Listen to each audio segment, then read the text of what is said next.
Tell me a bit about yourself, just as a human. Yeah, well, born and raised in Ottawa, loved the city, and had a good family upbringing. My mother was a classical pianist and violinist, and so was hauled all over the place as her soloist, because she needed one.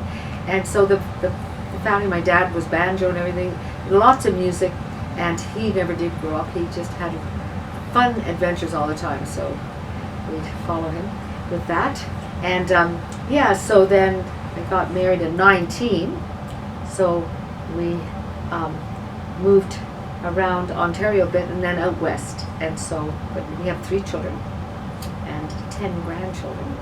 And we had a little farm with horses, and I ended up taking riding lessons because a horse almost killed me, so I thought. And so then that was excellent because it gave me the skills of safety. And so, yeah, it was really, really great. I had farm animals, some. And yeah, so, and all through that, I studied to be a counselor for the Anglican Church. I worked under Bishop John Hannon's license. And so, and also would love to be, I love to be involved with the community. And so put on plays and also community choirs, and then taught school for the 20 years, a music program, and so traveled, had a competitive choir, and traveled with them all over the place, and so it was fun. I had as much fun as the kids. And so then yeah, I don't know what else.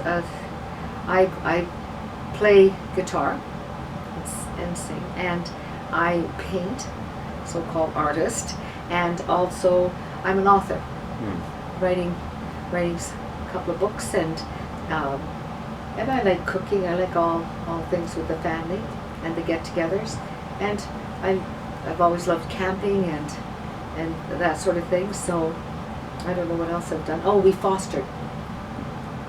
We fostered for years, and that was interesting, and because they gave us ones that were really struggling with life, so that made life interesting. But you know what? God was good.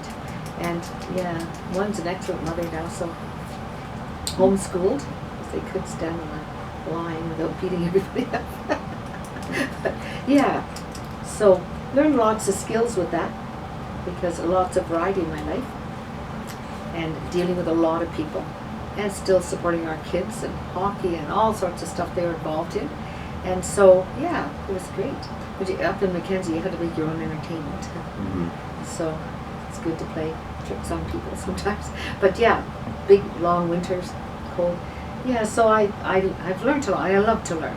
Yeah. What inspired you to run for city council? I just felt that I was supposed to. Now, being a Christian counselor, sometimes you feel nudged by the Lord, and even just if it's for an experience, it's all good. And so, yeah, just felt to try. Yeah, try. And then some advice from friends said, you need to do this. I said, oh. So, yeah. But I like the mayor, and I want to be there to support him. I don't, that sounds very political, but you know, I think he's a pretty good guy. Yeah. And what previous experience or qualifications do you bring to this role that will help you effectively serve the community? Yeah. Well, I think that you have to care for the people, and not for, to be somebody or power or anything, and to sense the feeling of the people living here. Like a lot of people are concerned with downtown and the look of it, or the water condition and many other issues. So you want to be able to answer their questions, or to research for them, or to show that their cares are important and you're interested. So what's the question? Previous experience / qualifications that you bring to the table.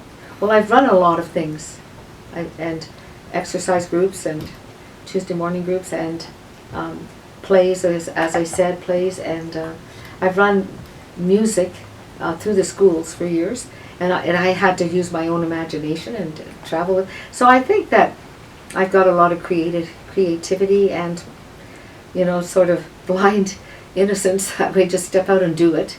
It's surprising how it turns out. So yeah, just whatever to make it an interesting community, a fun community, and a safe community, and that they can turn to the council and there's people that care if they're really struggling or upset or and need to find answers. So whatever that looks like, I'm sure you can't do it for everybody, but just to be there with that attitude and caring, yeah. And can you briefly explain your platform to me? The platform, I don't know if I have a platform.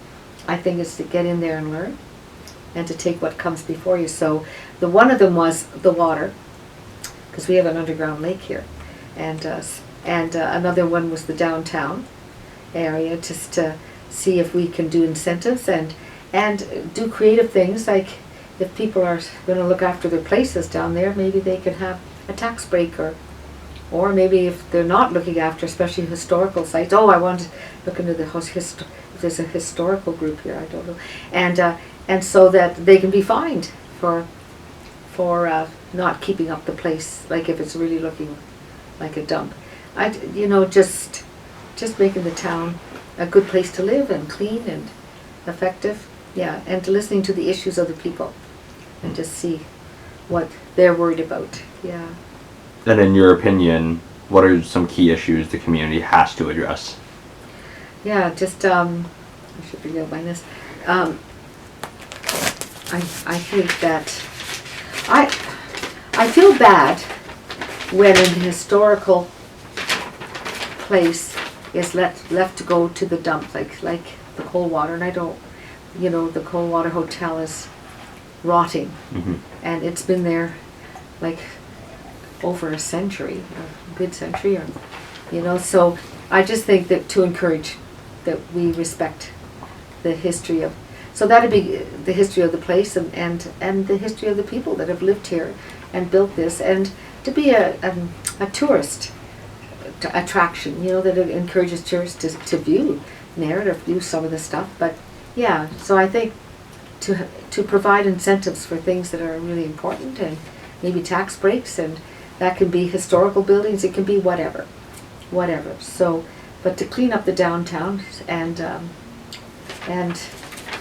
look into the water. I've heard so many complaints about the chlorine and is it necessary? Because there's quite a aqua lake underneath the town, and it's lots of water. I don't know, I don't know that much, but I'd like to investigate to see what's going on there.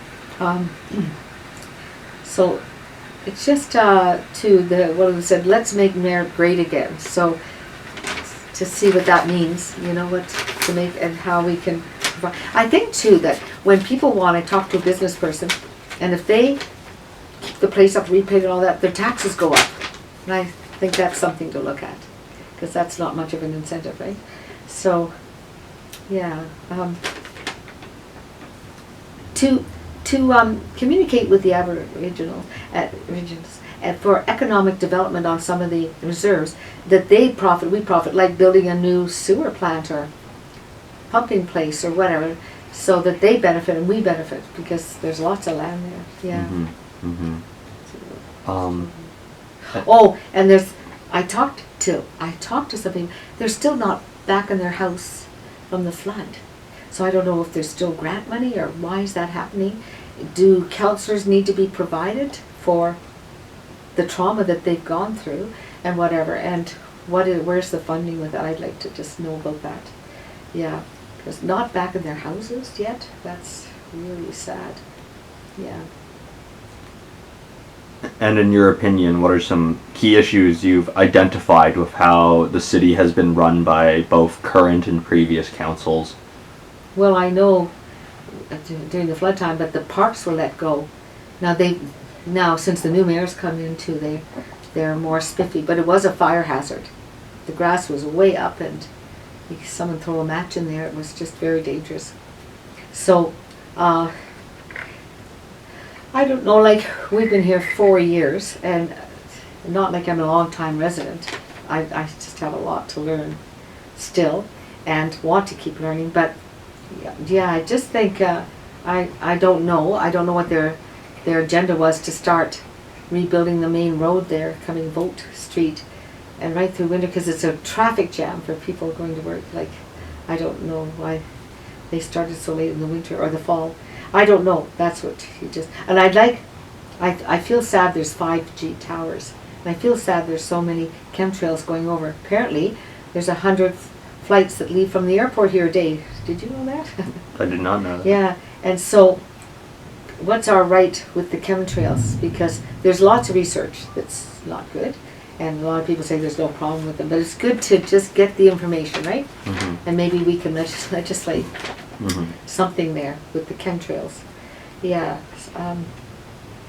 the historical side for improvements, yeah. Clean painted, windows clean, whatever.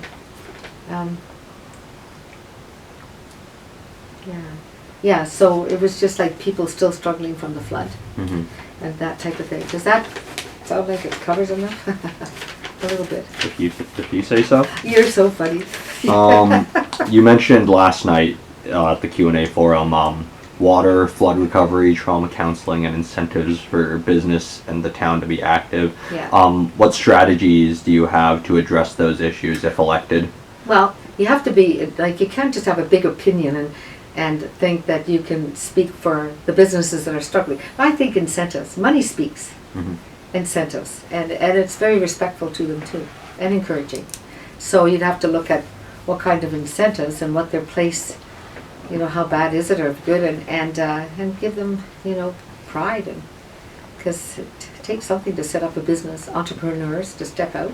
So you want to honor them, but you also want to have a standard for the town that people are proud of their town and not embarrassed when they have company walking through the town. Anyway, just to see where it's at and how we can have a positive. But plan. what specific strategy or policy would you implement to give these incentives with money? Money Yeah. talks, but Well, how will you make you it have talk? to- What will it say? Yeah, you have to, you know, interview, but you have to say, like, especially if it's a historical site, that it's needs painting and repair and that, and so then you can get into the nitty-gritty of giving incentives if they, and grants too. What grants are available? I think there was grants $5,000 to $10,000, Mm-hmm. but where did I heard the money went, so I don't know where it went. But I just think you have to meet. It's a small town. You have to meet and just see where they're at and what their vision is and what we can encourage them, but what isn't a standard. Like if we don't shovel the snow in front of our fence there, they fine us. Mm-hmm. You know, there's a standard there, so there has to be a good standard. And it doesn't have to be in cement, you know, just a standard of expectation for a town. If you're earning money from this town, you respect the citizens, and you provide a clean, safe, repaired place, for one thing. So just, you have to, it's all probably, maybe there's a basic standard, but individual.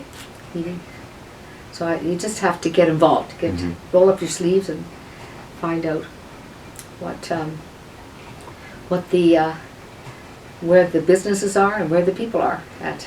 It's their town. Mm-hmm. Yeah. And what about, I guess this will be more relevant for your background in Christian ministry, but Yeah. In regards to trauma counseling, what strategies do you have to address the issues that we have in town here? Well, if they're going to set up, you know, they'll want to be professional with it, but I to discuss setting it up, I have a lot of experience there to help them get the right person if they're hiring them or whatever. But I think I'd be very effective on a committee setting that up. Yeah. So what would you implement though? What strategies, policies, specifics? Well, Hypothetically. well, just to see what their background is and what, you know, their education is and that, and just be able to deal with the people that are traumatized, work with them. So I don't know, it's be complicated. There's just different traumas. There's different and people applying for the job. You want the best, or you want a good qualified person that also cares. So I don't know. You have to be in there to see what they offer and to see what the need is. There'll be a variety of traumas, maybe lots of anger, whatever, discouragement, just so you can appease or meet them where they're at. But on the what's it called? On the city end, because you would be a city councillor in this hypothetical. Yeah. Would you start a program, like how? What would that look like? Well, you'd have to be in there to see what you're doing, what the need is, and what the need of. Maybe there's not much of a need, for the for trauma. But again, you have to be in there to see what's needed and then deal with it. Mm-hmm. Yeah, deal with it, set it up. Yeah. You said at last night's Q&A session, and I'm quoting here, direct quote. I'd like to just be involved to look at the school situation. Yeah. I know there's a lot of parents that are very worried about the schools, so that I don't know what our authority is there, but it would be a concern of mine too. Are you able to elaborate on this quote? Well, they're pushing a lot of things down the kids' throats, and that the parents don't have any say in, and they can even go to jail. And there's lots of stuff, and there's a lot of the parents are afraid, and it's like the kids. It's not like reading, writing, arithmetic anymore. It's far more complicated, and it's all like sexual, and so that. Do we want that in our school systems? Like what's going on here? The agenda. So I think that needs to be looked into, and do we have the authority to work with the school board or to challenge the school board or whatever to see what are the parents worried about and what would they like to see. But I don't see how it's very healthy for the children to be pushed into adult agendas before the time. They need to be kids. They need to want to play and laugh and run in innocence, and it's just a very strange time. And I haven't studied what's going on here yet, so you have to, but I'd like to know what authority we have, and to meet with parents, like to find out where their hearts are with this, with their kids. Yeah. But what would you do about it if you were elected? If you were a city councillor, what would you do with the education system? Well, first of all, I'd like to find out what our rights are, but what are the children being forced to learn or to be involved in, and what's being taught, and is it appropriate? I mean, we have movies that you can't get into. Children under a certain age, they can't go in.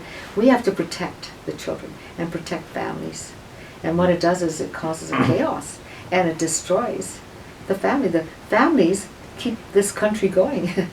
Normal families. So strong families, strong province, strong country, type of thing. So it just it's a lot of people don't even know what's going on. We need to know more and what the agenda is. And if kids can get surgery without their parents' permission, what is that? Because it's final. It just is confusion. So maybe it isn't that confusing here, but it needs to be looked into. Mm-hmm. Yeah. With what you do know, with the knowledge that you've acquired over your decades on this earth, what knowledge can you apply to running for city council? Because these are things that you will learn on the way, but what prior knowledge are you bringing to the table? Well, I don't know what knowledge they need, but I know Make that your best guess. I've lived life and lived in good communities, and so that's kind of a standard in you. If it starts falling apart, then there's something not right.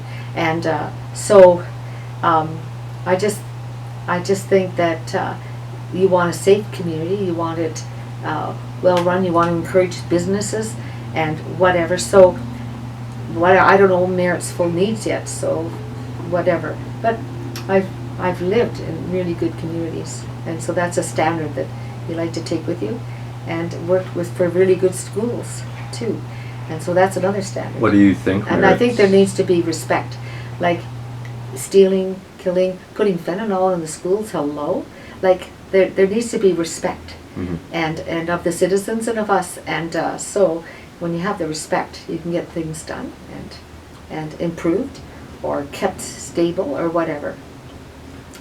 So with your knowledge that you have right now, what do you think Merritt's needs are? I'm not sure what the needs are. As I said, the flood needs to be looked at, and also the water is definitely a concern for a lot of people, and the upkeep of the downtown or the town, for the upkeep of the businesses and that, and asking people and so I think that those are basic stuff.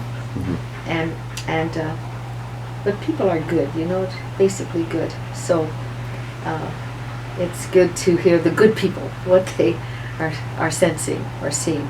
I know that some of the long-time residents have seen a change in there, like it's not kept up quite the same. It's not easy necessarily to keep it up, but that's a vision to go toward. On the topic of visions, what is your vision for Merritt? Well, to keep it safe and to keep it healthy and basically happy. Like I know the music festival, we went and it was so drunk, just so out of control that you wouldn't want young children being there. Like just things to keep on top of, to keep on top of, to keep it functioning and happy and encouraged. So I don't know all the stuff going on, but it sounds like there's lots of stuff that's been going on. There's lots of community. They really support community activity, Christmas and that. So I always like that about Merritt. So I don't know, it's just getting in there and just being open and being excited and to be exuberant about Merritt and see how all things, to help have things just fall in or keep going or whatever. But I think unless you're on council or something, you don't know all that much. You have to learn. Yeah. So what will you prioritize your learning in if elected? I think it's just getting in there, seeing where the mayor's at and sort of where he's going and to try, if I like it, I'm sure I will, support that and the council too, just to see where they're at. And I'm certainly not afraid to have an opinion into stuff, you know, but yeah, just at first it has to be learning. It's learning and seeing what's going on there and what their visions are and whatever. Yeah. What is your understanding of the city's infrastructure? Well, just what you can see, like swimming pools, curling rinks, the is that what you mean? And infrastructure as in the core things that make a city operate, roads, water. Well, disappointing about White Road there's taking so long, but we've never had any problem with everything functioning, the core things you need for your house. Yeah. Merritt is expecting to have its population doubled within the next 25 years. That is 297 people per year. How will you face this? Well, that's a long way out. You don't know. Like nobody knows what 25 years. No, know? It's a projection, but how... I think there's definitely a housing problem, and that is not, and the water problem. It has to be looked at. It's not going to feed or water all the people, and where are they going to live? You know, there was no, when we were looking, there was nothing. So I think just creative looking and seeing. I mean, there's a lot of ranch lands. I imagine the ranchers aren't happy to hear us looking at their land, but there's certainly land around and how it could be utilized and developed. But so it just again is seeing what is available, what can we start looking at or go after and provide housing. Yeah. Can you elaborate on your housing plan? Well, I haven't sit here planning it. The reality is there has to be more residences, and you know, just fair prices, like the pricing and the rent and it's just off the wall. So I don't know what we can do with that, but try to be honest about it and keep the prices or the taxes fair.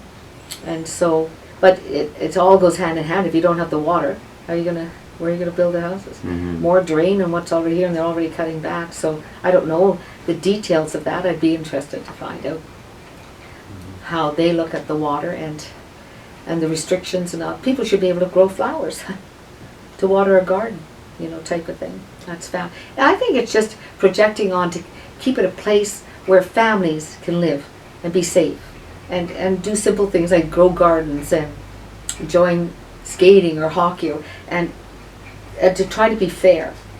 Like if it means maybe not getting a raise a lot, just fair to work with the people and see if you can keep it a family community, safe family community. Yeah. So how will you bring more businesses into Merritt, and how will you keep businesses here? Well, I think one is economics. It's money talks, and it needs to be fair, and not over ruling, like not overbearing, but very respectful, but very exact too. That we want a standard to the buildings, that they look good and complement the town and make the people proud. So a lot of it's economics, fair taxing, I don't know. And again, I don't know with the land for business. It's like I don't know yet what the availability for buildings and whatever. I think some have left, but yes. But I just think to be fair, and and it is on the Coquihalla. I mean, it's quite a stopover place. It can be, yeah. So what new industries do you hope to see come to Merritt? I don't know that angle, like what businesses are leader or commercial enterprise. Is that what you mean? Commercially? Yes. Yeah. Any revenue? Yeah. Well, some have closed down, so I don't know what's missing now that was here. But again, it has to be fair. It has to, I don't think we should have the top tax dollar charged because some other city's doing that. Or even the wages here of the council or whatever, top. Maybe we can have more of a servant attitude to walk with the people at where they are at, you know, and sometimes that's such an encouragement.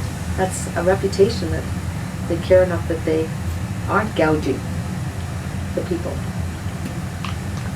How will you connect and work with the surrounding Indigenous communities around Merritt? When I was running before, I went and visited some, and it's a challenge because they don't always want to work with the whites. You know? We had them camped out back the corner there. Oh my goodness! And there was a picnic bench there and some other and so and they were noisy, and so I'd go out and give them all a hug and say, "Now you guys, you're too noisy." And then they were good, but they seemed lost. It would be nice to, and I don't know if they want us to have a say in their community. They're very proud. I just don't know enough. I have some really good friends that are Native, really good friends, but I just talking with them back at that corner. Oh my goodness! So it was interesting, but I think that they have. There's what seven reserves here. It'd be interesting if somehow we could go into partnership with them and see if we could, like even for them, like build residences and like the sewer plants or whatever, and they get a financial return on that. Now, they may not want it, but it's creative. What would those partnerships look like? I don't know because... Hypothetically, just use your imagination. Well, it would have to be agreeable on both sides, and it would have to have some profit on both sides, you know, and that the visions for this place are shared, but sometimes it's hard to break through with that, but nothing like trying. But speaking just for yourself, assuming that they're in agreement with you, what partnerships or incentives or strategies, practical examples? Well, you have to put maybe some of the needs of the town, and would they be willing? It certainly has to be 50, like it has to be a working relationship, and they certainly have to have a lot of say in it. But to have a vision for them to see would be interesting, and that is profitable to them. So I don't know, because I've never done that before. Yeah. So if elected, how can you bring Christ's love into City Hall? Well, I think that you just carry it, and sometimes people come up and say, "Who are you?" Had that one time happen. It was so funny. But you're not shoving it or ramming it, but you're bringing His presence. Yeah. But how will you do that? How will you bring the presence? Well, God will show me. Like it's every situation's different, and sometimes it's silence, you know, and sometimes it's not getting into just haul out that water pistol and. I never know what I'm going to say. It's probably embarrassing my daughter. Don't put that in. Yeah. I think we need to have joy, don't we? Joy and fun. I had a dad that never grew up. Oh my goodness. And he put himself in a rodeo up north on one of her horses at 84 years old. Oh, wow. Oh yeah, you couldn't. He was just. You wouldn't invite friends over the weekend because you missed something with him. He was funny. So, yeah, I think... You want memories, eh? Your life, you want to look back, and it can't be just struggling and trying to survive. This is for you too. Thank you. Thank you. Know, but you have to have, and it can be simple. It doesn't have to cost money. Mhm. But can you go into a place and light it up? You know, just a lot of times when we leave a place, they say it's not the same, and I thought, oh, well, I wish it was, but you leave something behind that's treasured, and goodness too, and if people are there when people need you, and you can't always be, but to have that attitude that we look after each other. We're a family here in Merritt, and we belong to each other. So whatever that looks like, sometimes you're taken advantage of. You have to have wisdom, but yeah, it's just to have the joy, His joy, wherever you are. So I'm going to ask you those questions. Well, you can interview me after. Yes. No, we're With a kind cookie. of we're running towards the end of this. So I have no idea is what there it's going to look like. overall why should Merrittonians vote for you? All in all. Because they're wise? No, because I don't know if something hits them, and if I represent something that they'd be interested, like they would feel safe about, and that I don't know what they're looking for, but they are looking for people that care. So then they have to decide between the four of us, the people that care. And if I get in, I'm so busy. But if I get in, I go. But I would give it all. That's the way I am if I'm in. Is there anything that you'd like to add? I think you went overboard. No, I can't think of anything. Can you think of anything to add? No. Plus that's for you. That's why I'm asking it. I know. I'm putting it back on. And the last thing that I always, I guess, well, that is an answer to your question to me. What would I like to add? I always end my interviews with this question. What is a fun fact about yourself? Any fun fact? Well, I have this crazy sense of humor. I know you might have seen it. I never know where to come from. You just, you want to have joy. And so, I do have a crazy sense of humor. But you want to make it light, you know, just not get too depressed. I don't gossip. I don't go for it. And so you want to keep things healthy, and I like that. I've worked hard to be who I am. And to grow up. I'm still growing up.